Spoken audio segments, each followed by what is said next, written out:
All are this afternoon. This is your buddy George Jones over at Alberga Gun Range with my next installment on I got these old used guns. What I want to talk about first is a gun handling and safety reminder.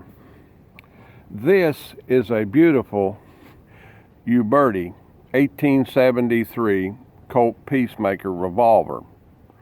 And this manufactured in Italy by Uberti, which is considered to be the best company for this style of gun. I'm hesitant to call them replicas because, in my opinion, a replica is a cast aluminum piece of pot metal junk that hangs on the wall and is not capable of being loaded with live ammunition and firing. This is I would call it a continuation because it is a licensed copy of a Colt 1873 Peacemaker revolver and is a pretty good one. Now, this gun is made just exactly like an 1873. The problem that this gun has is this.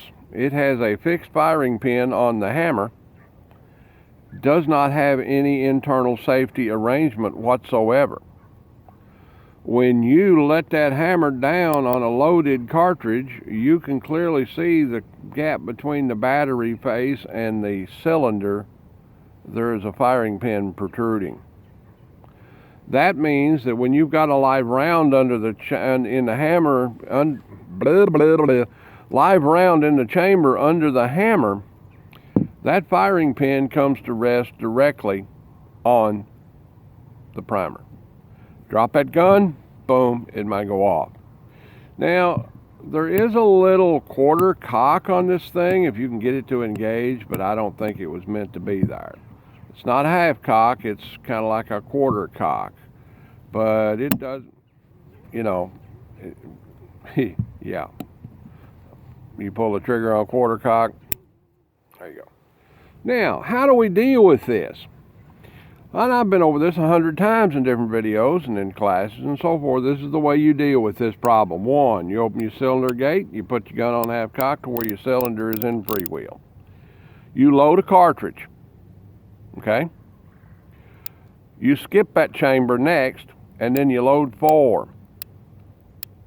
Then when you pull the hammer all the way back and let it down, it goes down on an empty chamber. Okay, let's try that and see if it works. Okay, open your cylinder, put your gun on half cock until your cylinder is in freewheel. Load around. Skip the next chamber. Load 4. 1, 2, 3, 4. Okay, pull the gun to full cock and ease the gun forward on an empty chamber. Now, what should happen is this gun should fire 5 times and click on the 6th shot. Let's see if that happens. 5 times and click on the 6th. Ready? Here we go. And we'll shoot at that old steel plate down there. 1, 2, ooh, hit it. 3, ooh, hit it. 4, 5. This one should click. Bloop. Oh, it got away with it this time. So that's how that works. Now, we got an old gun over here. We've got an old gun over here that we can look at. This is the EAA Bounty Hunter. This is an 8-inch barrel, relatively good copy of an 1873 old Army revolver. It's in caliber .357 Magnum.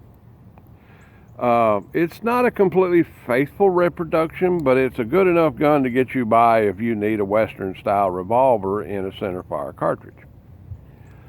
This gun has, if you can see it in there, a transfer bar. That transfer bar corresponds with this notch in the hammer. What happens when you go through the firing cycle on this gun is you pull the hammer back, the transfer bar advances, and then when you pull the trigger it fully advances, and then when the hammer goes forward the transfer bar makes up the space difference between this notch and the firing pin and allows the gun to fire. Pow! Then when you let go of the trigger, the transfer bar drops down. So there's no physical contact between the hammer and the floating firing pin. Okay? Now, I'm not going to get a hammer out and put a beating on this gun to try and show you that it won't shoot. Okay?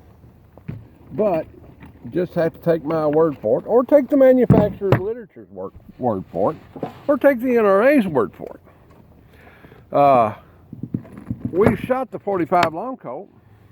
Now this gun is imported by European American Armory, EAA.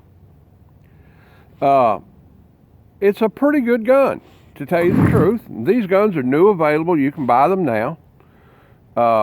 This gun's been spun so many times by Nick Saylor that it's got the bluing wore off the trigger guard on the inside, because he does a little cowboy action type demonstration thing. And, you know, but it's just a standard modernized version of a Peacemaker. These guns are pretty good, and you can buy them today. They're on the market now. EAA is a very common importer. They manufacture pretty good stuff. And overall, they're a good overall gun.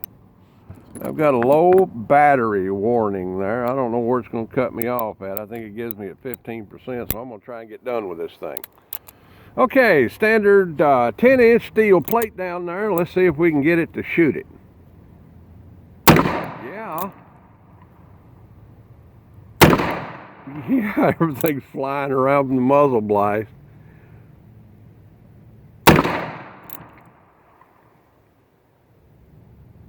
We shot this gun at firepower shoots a lot. We do old military firepower shoots, and he'll drag his horse pistol out. You know, I know we've shot it a lot. It's a really good old gun. See if I can hit it here.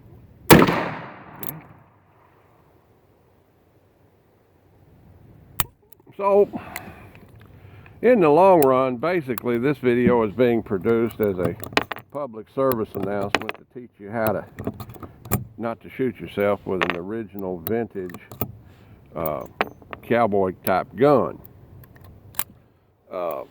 If you've got old 1873 Colt laying around, they made them that way all the way up to the 1970s, you know, and you know, you got to do 5 beans in the wheel if you want to be safe. That's all there is to it. So anyway, come and see us. We got this old Gun to Brag About It Guns and Ammo over in Harrisburg, Kentucky. If you like this sort of gun, come see us. We ain't got one in stock. We'll order you one. That's about the size of that. More of a safety video than an actual gun review video. But I thought it needed to be said, and it can't be said enough. All right, then. Like, take, share, commentate, and subscribe. Link in the Patreon, link in, I'll never get that right. Patreon link in the description. And we'll see you when we see you. All right, then. Bye, y'all.